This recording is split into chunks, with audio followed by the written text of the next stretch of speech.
Ingingo y'umukuru w'igihugu yo gutezurira abanyororo ngo ni ingingo nziza cyane narirya mu mabohero yo mu Burundi usanga yuzuye cyane. Aha rero ngo hari igihe umunyororo atezurirwa ariko ntarekugwe, ibyo nabyo ngo bigashobora kuva kuko hari igihe aba atarariha amande bamuciriye. Ariko rero mu ishyirahamwe ntabariza ngo bagiye kugerageza barabe ingene ako kagorane kohava ku buryo umuntu wese azoba yarekuwe n'ikigongwe c'umukuru w'igihugu azoca ashikanwa mu vyiwe no mu biwe. Ibi rero bikaba bimwe mu bishikirizwa na Jean Marie Nshimirimana asanzwe aserukira ishirahamwe ntabariza imbere y'amategeko. Hari n'ibindi vyinshi yashikirije hari mu kiganiro yahaye abamenyesha makuru, reka tumwumvirize. Ubwa mbere tubanze dushimire nyene icubahiro Sebarundi umukuru w'igihugu cacu yaraye agira ikigongwe abanyororo batari bake. Turavye ivyo yavuze tubona yuko muri no misi itarambiranye hazotaha abanyororo batari bake.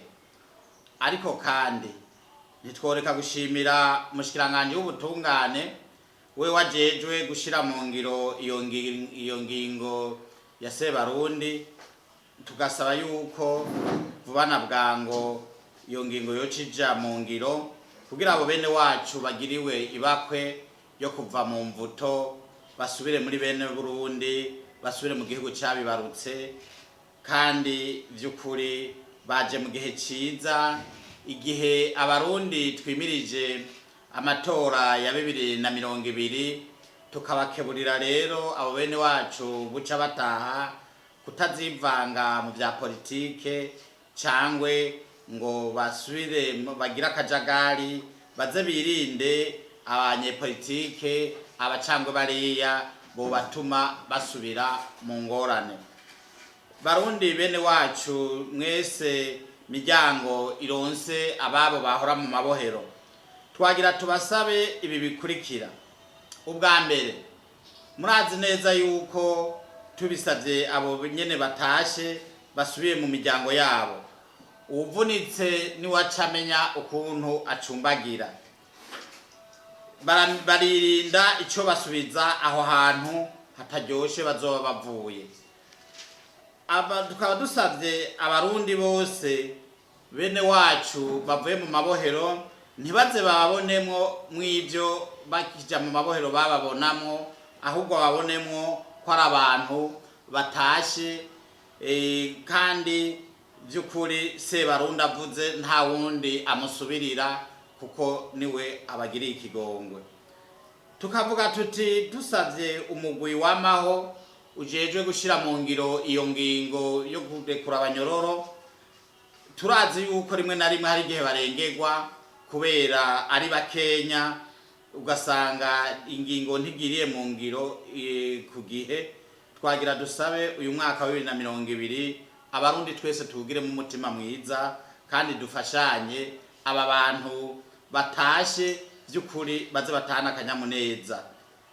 Twagira kandi twongere dusabe umushikiranganje w'ubutungane, turazi neza yuko umukuru w'igihugu bajya yavuze hatabaye ubukerebutsi kugira barabe ko ari benshi bazotaha wosanga hatashe bakenya. Twagira rero dusabe umushikiranganje w'ubutungane vy'ukuri turavye ibitigiri biri mu mabohero y'u Burundi, amabohero nk'ibohero rya Mpimba ryari rigenewe abantu 800 rikaba ririmwo 4,237. Ivyo twagira tuvuge tuti uyu mwaka wa 2020 vy'ukuri umushikiranganje nawe akore bimwe arekurirwa n'amategeko, gutanga ikigongwe c'agateganyo bimwe bita liberation conditionnelle. Hanyuma tugaca tubona bajya abantu nkuko yama yabivuze umushikiranganje w'ubutungane, aba procureur bihutira gupfunga, tubasabe uyu mwaka wa 2020 bagabanye gupfunga ahubwo bagwize gukora gusubiza hamwe abarundi, kuko gupfunga siyo nyishu, ahubwo tubona yuko mwishyiramwe ntabariza dusanga leta ihahombera amahera atari make kandi hagahomba n'imiryango myinshi kubera yuko murazi neza ahari babiri hasigaye umwe, murumva nyene ko umuntu aca yiyaga hahambije, bikumvikana rero yuko abarundi aba procureur n'aba bacamanza bo bashimira ku bikorwa bakoze. Ivyo twobivuga twisunze ko hariho ibyo twagiye turabona, usanga umuntu afitiye amadeni umuntu ugasanga itelefone niyikoze.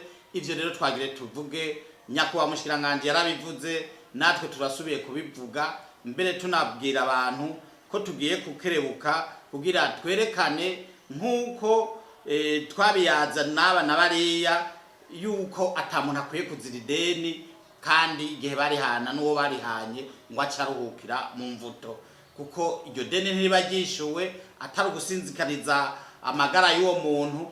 Ivyo tugiye mw'ishirahamwe Ntabariza kubihagurukira.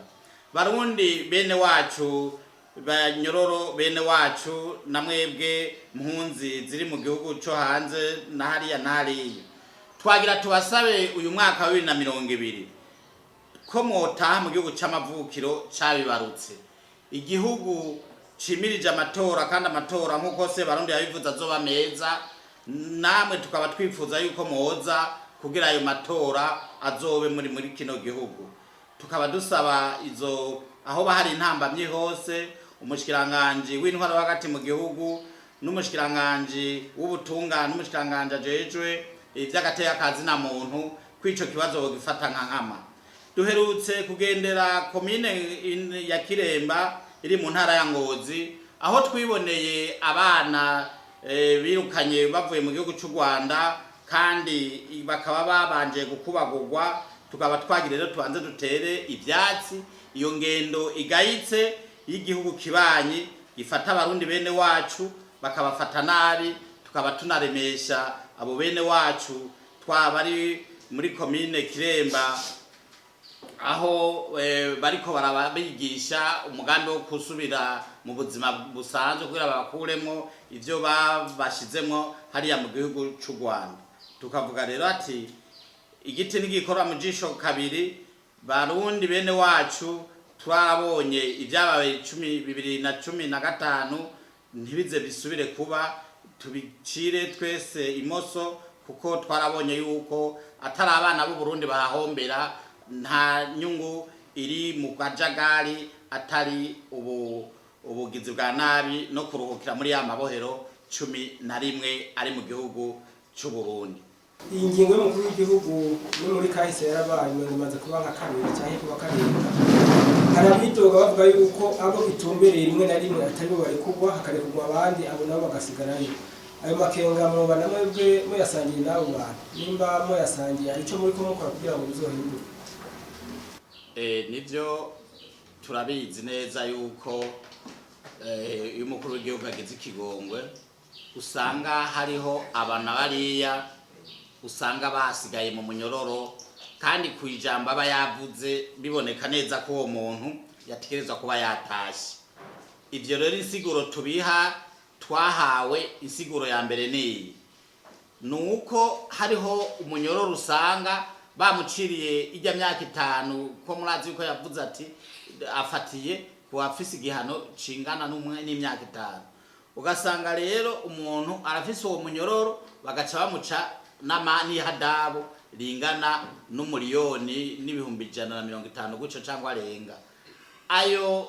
Ivyo kuko twarahavuye ayo makenga yanyu mufise abamenyesha makuru, twahavuye dushikira umushikiranganje w'ubutungane, turamwereka yuko by'ukuri umuntu yarekuwe akwiye guca asohoka ubwo nyene.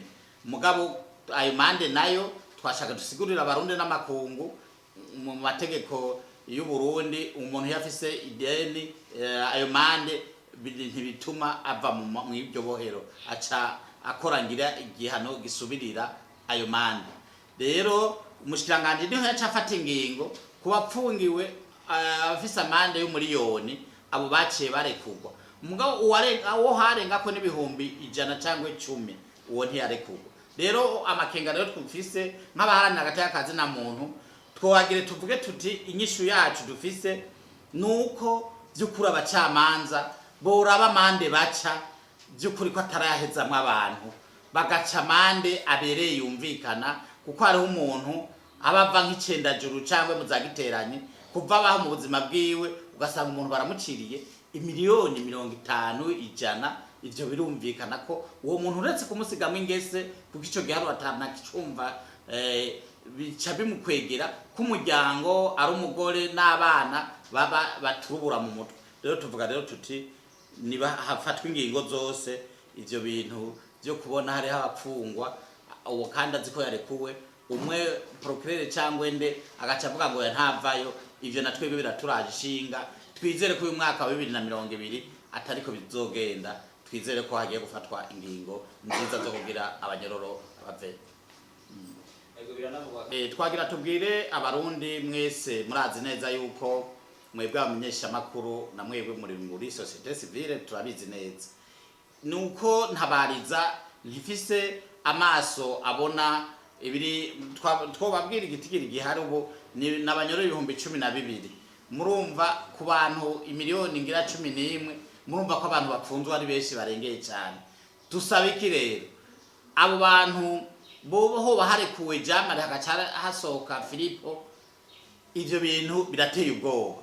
Ababigira twashaka tubwire tubavunira urugohe, nyene cyubahe mukuru w'igihugu yarashizeho umugwi uraba ayo mabi yose yaba bazonyonora kubera bazi yuko manda igira ihere. Twagira rero tuvuge tuti nabikika mukiza muri ivyo bintu by'abanyororo imisi y'igisuma ni 40, hazogeraho igihe arekure umwana w'ufisi wabamukurikirana, hanyuma arekure yari yizengo yabikoze neza asange biramukozeko.